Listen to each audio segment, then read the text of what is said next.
Hi guys, welcome and welcome back. मैं इस video में आपको मेरा F1 वीज़ा का पूरा एक्सपीरियंस शेयर करने वाला हूँ। Yes guys, finally I got my F1 visa. So मैं पूरे डिटेल में बताने वाला हूँ कौन सी यूनिवर्सिटी और कौन से कोर्स के लिए जाना हो, ये नहीं बताने वाला। ये मैं आपको आने वाले अगले वीडियोज़ में बताने वाला हूँ। सो स्टे ट्यून, इसलिए चैनल को सब्सक्राइब कीजिए। इस वीडियो में मैंने अपॉइंटमेंट कैसे बुक की, मेरा एक्सपीरियंस कैसे रहा, मीन्स लाइक बायोमेट्रिक प्रोसेस, और फिर फाइनली वो golden words your visa is approved, ये सारा सारी प्रोसीजर, मैंने क्या क्या डॉक्यूमेंट दिखाए और सब प्रोसीजर मैं आपको बताने वाला हूँ। और इवन मैंने नहीं क्या मेरा फर्स्ट अपॉइंटमेंट थी हैदराबाद में, वहाँ से मैंने मुंबई चेंज की। ये क्यों की, क्या डिटेल्स है, ये भी इस वीडियो में आगे बताने वाला हूँ। सो स्टार्ट करते हैं। सबसे पहले आपको अपॉइंटमेंट बुकिंग का बताता हूँ। सो इट वॉज मार्च अप्रैल से मैं ट्राई कर रहा था, अपॉइंटमेंट ओपन ही नहीं हो रहे थे। फिर जाके कुछ मुझे लगता है अप्रैल के एंडिंग में अपॉइंटमेंट्स ओपन हुए, और फर्स्ट जो पहली बार ओपन हुए मैं बुक ही नहीं कर पाया। पूरी वेबसाइट उनकी इतनी लोड हो रही थी, we can't even open the website. कैसे तो मैंने मेरे फ्रेंड के पास भी मेरे यूज़र आईडी और पासवर्ड शेयर किए थे, ऐसे वैसे करके अपॉइंटमेंट बुक हुई और वो हो गई हैदराबाद के लिए। और आई स्टे इन पुणे, और मेरे लिए मुंबई बहुत नज़दीक था। Hyderabad was like full one day just in travelling मेरा जाता। सो मुझे था कि मुझे मुंबई ही चाहिए। और लकीली क्या हुआ, एक हफ्ते पहले मुझे मुंबई में कुछ स्लॉट्स ओपन दिखे और मैंने मेरा रीशेड्यूल किया हैदराबाद से मुंबई। सो फाइनली मैंने 26 मई 2024 को बायोमेट्रिक कंप्लीट की और 28 मई 2024 को मेरा इंटरव्यू दिया। सो बायोमेट्रिक का मैं आपको पहले बताता हूँ, लेकिन उसके पहले मैं मेरा मुंबई के अपॉइंटमेंट बुकिंग की स्टेप बताता हूँ। सो मुझे रीशेड्यूल करना था और उनकी वेबसाइट चल ही नहीं रही थी, और उस दिन स्लॉट ओपन हुए थे। फिर उस दिन पूरे रात बैठ के लिटरली मैंने रात के 11 बजे से मैं लैपटॉप लेके बैठा था जस्ट बुक करने के लिए, और रात के मिड नाइट 3:30 बजे फाइनली मैंने मुंबई के लिए मेरे अपॉइंटमेंट बुक की। सो 26 मई को मैं मुंबई पहुंचा, और वो भी कैसे हुआ, I was travelling from Pune. मैं फर्स्ट टाइम मुंबई जा रहा था वैसे, एंड इस बार मैं अकेला जा रहा था क्योंकि मेरे फैमिली में सब बिजी थे। सो मैं अकेला ही गया। तो वहाँ जाने के बाद पता चला, वहाँ पे सबसे पहले तो ऑटो वाले इतना पागल बने थे, मीन्स वो मुझे कह रहे थे यहाँ से बहुत दूर है। मैंने गूगल चेक किया, मैंने बोला यहाँ से जस्ट 2-3 किलोमीटर है, means why you are charging so much. फिर वो थोड़ी बेस करने के बाद वो आ जाते कम पैसे में आपको कर देते। इसलिए सबसे पहले टिप तो वही रहेंगी कि आप लोकेशन आप कहाँ भी उतर, मुझे कैब ने वहाँ पे एक पर्टिकुलर लोकेशन पे छोड़ दिया, तो वहाँ से आप ऑटो कर रहे हो, कैब कर रहे हो, तो गूगल पे एक बार लोकेशन चेक करना। वहाँ के लोकल्स जो ऑटो वाले रहते वो बड़ा चढ़ा के पैसे बताते। सो मेन मैं आपको बताता हूँ, मैं वहाँ गया, मेरे अपॉइंटमेंट थी कुछ 3:30 को। सो मैं 3 बजे वहाँ पहुँचा। वहाँ 3 नहीं, वैसे तो पहले ही पहुँचा था, लेकिन 3 बजे उन्होंने वो क्यू थी, जिस क्यू में हमें खड़ा किया। बाहर में कुछ आधा घंटा खड़ा रहा। फिर एक क्यू, जब वैसे जैसे हम गेट के पास आते हैं वो अपॉइंटमेंट कंफर्मेशन पेज देखते हैं, और हमें वो जो बिल्डिंग है उसमें अंदर एंट्री देते। वहाँ पे हम फर्स्ट फ्लोर पे जाते हैं, और फर्स्ट फ्लोर पे जैसे ही जाते हैं वहाँ पे भी एक क्यू रहती है। थोड़ी देर 10 मिनट वहाँ पे खड़े रहते। फिर एक हॉल के अंदर एंट्री करनी पड़ती है, लेकिन उसके पहले हमें बैग रखनी पड़ती है। और मैं अवेयर था कि यार मुझे 500 रुपये जाने ही वाले, क्योंकि मैं किसी को लेके नहीं गया था। सो मैं वहाँ 500 रुपये पे किया जस्ट 10-15 मिनट के लिए। तो मैं आपको वही सजेस्ट करूँगा, अगर आप किसी को लेके जा रहे हो तो इट्स बेटर, बिकॉज 500 रुपये 5-10 मिनट के लिए देना is not at all worth, not at all. So अगर पॉसिबल हुआ तो बाहर किसी फ्रेंड को रखिए जिसके पास आप बैग और मोबाइल रख सकते हो। ओके, सो मैंने बैग रखी और फिर एक क्यू में हम खड़े हुए। वहाँ पे उन्होंने पासपोर्ट के पीछे कुछ स्टिकर लगाए। ओके, और मेरा डीएस कंफर्मेशन पेज देखा। उसके बाद एक हॉल था, उसके अंदर गए। उन्होंने मेरे डीएस कंफर्मेशन और पासपोर्ट के ऊपर जो जो डिटेल्स है वो जस्ट चेक किए, सब ठीक है क्या। उसके बाद हम सेकेंड क्यू में खड़े हुए, कुछ 5 मिनट ही मैं वहाँ खड़ा हुआ। उसके बाद एक विंडोज़ रहते हैं जैसे हम गूगल पे देख पाते, वहाँ पे अंदर एक ऑफिसर बैठे थे, वो इंडियन ही थे सब यहाँ पे बायोमेट्रिक में।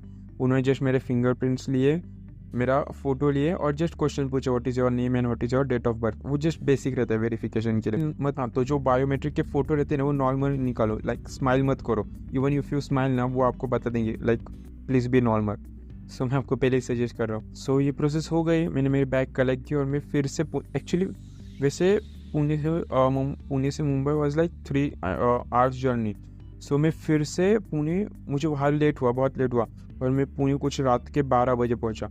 और ऐसे था सिर्फ 27 में मुझे यहाँ रहना है, फिर से 28 मई को मुझे मुंबई जाना है। वैसे तो मुझे बहुत लोग सजेस्ट कर रहे थे to stay in Mumbai, even मेरे रिलेटिव्स थे, लेकिन मुझे मुंबई का क्लाइमेट बहुत ह्यूमिड है, वो क्लाइमेट पसंद ही नहीं आया। सो मैं फिर से पुणे आया, और फिर से 28 मई के रात को 2 बजे मैं फिर से पुणे से निकला, क्योंकि 9:50 को मेरी इंटरव्यू था। सो मैं कुछ 7 बजे मुंबई पहुंच गया।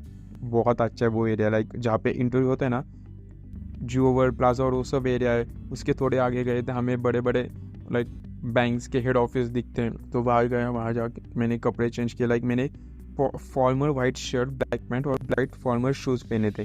सो वो भी मैंने वहाँ जाके चेंज किए। में बहुत प्रॉब्लम आई थी। सो मैं 7 बजे से वहाँ बैठा रहा। मुझे लगा 8 तक तो ये बुलाएंगे, 9 तक तो ये बुलाएंगे। उस दिन इतने ऑफिसर्स एब्सेंट थे, इसलिए बहुत स्लो हो रही, लाइक बहुत स्लो चल रही थी प्रोसेस। सो फाइनली मुझे उन्होंने 9:50 को ही अंदर भेजा। लाइक जो वहाँ पे अनाउंसमेंट करते ना, उन्होंने 9:50 को ही हमारे अनाउंसमेंट कर दी। वैसे तो मैं 9 बजे अंदर जाना चाहता, लेकिन 9:50 मेरे अपॉइंटमेंट थी और मैं उसी समय क्यू में खड़ा हुआ, जहाँ पे जस्ट वो पासपोर्ट के नीचे स्लिप देखते, जो हमें बायोमेट्रिक के समय लगाए थे, वो स्लिप वो चेक कर दे। तो वो चेक की, उसके बाद हम अंदर गए, जहाँ पे हमें मोबाइल रखना पड़ता है। हाँ, यहाँ सबसे इंपॉर्टेंट, यहाँ बैग नहीं रख सकते। 200 रुपये पे करके मोबाइल रख सकते हो। और वहीं पे कुछ लगता है मुझे 20 या 30 मिनट हम खड़े हुए हैं। वहाँ बैठने के लिए भी जगह रहती है, थोड़े लोग बैठ सकते हैं, थोड़े लोग खड़े ही रहना पड़ता है, क्योंकि बहुत कम जगह। सो लकीली मैं हाफ कुछ 10-20 मिनट खड़ा रहा और बाकी 10-20 मिनट में वहाँ बैठने का चांस मिला।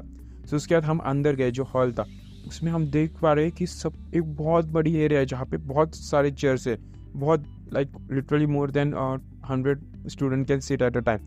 वहाँ पे वॉशरूम और वो सब है, आपको फ्रेश होना है तो। वहाँ पे भी हम ऐसे था कि पहले से स्टूडेंट बैठे थे, इसलिए मैं वहाँ पे लिटरली आधे घंटे तक खड़ा रहा। उसके बाद वहाँ में बैठने के लिए चांस मिला और 1 घंटा हम वहीं पे बैठे। 1 घंटा का उस दिन सबसे स्लो हो रही थी प्रोसेस। मैंने जैसे कहा, बहुत सारे ऑफिसर्स एब्सेंट थे इसलिए। सो फाइनली हमारी टाइम आ गया और हम उस हॉल में गए, जो मेन हॉल है, जहाँ पे इंटरव्यू हो रहे, हम सुन पा रहे उस हॉल में। वहाँ पे जाने के बाद सबसे पहले तो हमें हमारे फिंगरप्रिंट देने पड़ते। उस कुछ 10-20 मिनट उसमें भी क्यू थी, जहाँ पे हम खड़े हुए हैं। सो उसके बाद एक सेकेंड क्यू हमने ज्वाइन की। वहाँ पे बहुत देर खड़ा होना पड़ा, लाइक लिटरली 40 to 45 मिनट्स। लेकिन हम सुन पा रहे थे, मैं इंटरव्यू देख पा रहा था। बहुत लोगों के रिजेक्ट हो रहे थे, लाइक अप्रूव भी हो रहे थे। कुछ ऐसे बहुत वियर्ड आंसर दे रहे थे, फंबल भी बहुत कर रहे थे।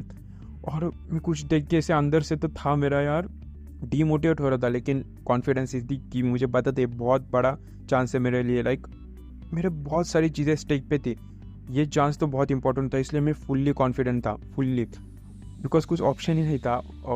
मैं वो जो रिजेक्ट हो रहे थे उनके पास टोटली इग्नोर कर रहा था उन्हें।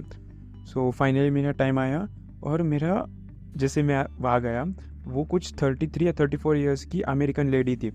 मैंने जाते समय उसे ग्रीट किया, उसने कहा शो योर डॉक्यूमेंट्स। तो मैंने डॉक्यूमेंट्स में मैं बहुत सारी चीज़ें कैरी करके ले गया था। एक ब्लैक फोल्डर ही लेके गया था, जिसमें सब था, लाइक बैंक स्टेटमेंट, मेरा ऑफर लेटर में एज आई वॉज वर्किंग, सो मेरी कंपनी का ऑफर लेटर, सैलरी स्लिप और बहुत सारी जो चीज़ें रखती ना, वो सब थी। आपको पता रहेगा, गूगल पे आपने जस्ट की ना तो बहुत सारी लिस्ट, या ऐसे भी व्हाट्सएप ग्रुप में आती है, वो लिस्ट में से मैक्सिमम चीज़ें मैं लेके गया था, just as a safe side. लेकिन स्टार्टिंग में मैंने जस्ट पासपोर्ट, I-20 और सेव एज फी, इतने 3 ही डॉक्यूमेंट दिए। ओके, सो उन्होंने कुछ मुझे एक्स्ट्रा मांगे भी नहीं। सो शी वाज लाइक, उसने मेरा I-20 देखा। जस्ट आपको एक हिंट दे दूँ, मेरी university one of the top 100 university और ये पब्लिक यूनिवर्सिटी, अच्छी university, means like not Ivy League but good. तो या मेरा I-20 का graduation, like what is your background, what is your graduation. She asked me about my bachelors. मैंने पूरे detail में सब कुछ बता दिया, लाइक मैंने कब बैचलर्स की, कौन से इसमें स्पेशलाइजेशन की, कौन से यूनिवर्सिटी से की, कौन से ईयर में की, विथ व्हाट CGPA, और उसके बाद मैं क्या कर रहा हूँ। एंड प्रॉपर इंग्लिश में, लाइक मुझे वो सुनाई भी नहीं दे रहा था ठीक से वो क्या पूछ रहे, लेकिन ठीक है, जैसे मुझे सुनाई दिया बैचलर्स या, सो मैंने स्टार्ट किया मेरा आंसर। और हाँ, फंबल 0.1 सेकेंड के लिए भी, लाइक थैंक टू गॉड, मैं फंबल नहीं हुआ और प्रॉपर इंग्लिश में सब आंसर दिया। एंड शी वॉज सेटिस्फाइड, मैं उसके चेहरे पे देख पा रहा था, शी वॉज स्माइलिंग। तो उसने जस्ट मुझे आगे पूछा व्हाट अबाउट योर फंडिंग, और मैंने बताया मेरा loan and mom dad sponsoring. और मैं जैसे ही मैंने पूरा कंप्लीट भी नहीं किया था सेंटेंस, उसने स्लिप निकाल के मुझे दे दी और बोली your visa is approve. And I was shocked, क्योंकि वहाँ पे सबसे फास्ट मेरा अप्रूव हुआ, क्योंकि मेरे पहले एक लड़की थी, उससे इतने देर तक उन्होंने इंटरव्यू लिया। लाइक उससे इसने पूछा था कि why you want this university, उसने कुछ आंसर दिया। देन शी सेड कि ये आंसर तो तूने लर्न किया हुआ लग रहा है, so I am not satisfied with this answer, tell me particularly why you want this university. इससे ऑफिसर ने उसे और क्वेश्चन किए। सो मुझे था यार ये तो बहुत क्वेश्चन पूछ रही है। सो नहीं, एंड थैंक्स गॉड मेरे केस में वैसे नहीं हुआ। मुझे लाइक 2 क्वेश्चन पूछे, 2 के मैंने बहुत कॉन्फिडेंटली आंसर दिए एंड मेरा सबसे फास्ट अप्रूव हुआ। So she give me my I-20 and says फिर से बैक पासपोर्ट उन्होंने खुद के पास रख दिया एंड डन। फिर मैं वहाँ से बाहर आया और आपको बता दूँ मैं 9:50 को अंदर गया था, कुछ 1 या 1:20 को मैं बाहर आया, लाइक 1 PM। जी हाँ, बहुत देर तक कोई प्रोसेस चोरी में जैसे बाहर आया। मेरे मोबाइल पे इतने सारे मिस कॉल्स थे सबको, क्योंकि इतने देर लगती नहीं नॉर्मली, उस दिन बहुत सारे एब्सेंट थे तो लगी थी। या सो ये था मेरा पूरा experience. It was good, like हार रिजेक्ट होते लेकिन एक्सेप्ट भी हो जाते, लाइक जस्ट बी कॉन्फिडेंट। हमें बताए बहुत बड़ी अपॉर्चुनिटी रहती है, so confidence is the key and या sometime luck's also matter. So just give your best, I would suggest just give your best. और कुछ आपको क्वेश्चन है तो कमेंट कीजिए, आने वाले समय में मैं और अच्छे वीडियोस लाइक रिलेटेड टॉपिक्स और इवन है या हमारा चैनल फाइनेंस और उसके रिलेटेड है तो उसके रिलेटेड भी मैं वीडियो बनाने वाला हूँ। सो स्टे ट्यून, चैनल को सब्सक्राइब कीजिए ऐसे वीडियोस के लिए। आपका सब्सक्रिप्शन हमारे लिए मोटिवेशन लाइक और बहुत सारे ऐसे वीडियोस बनाने के लिए। So thank you.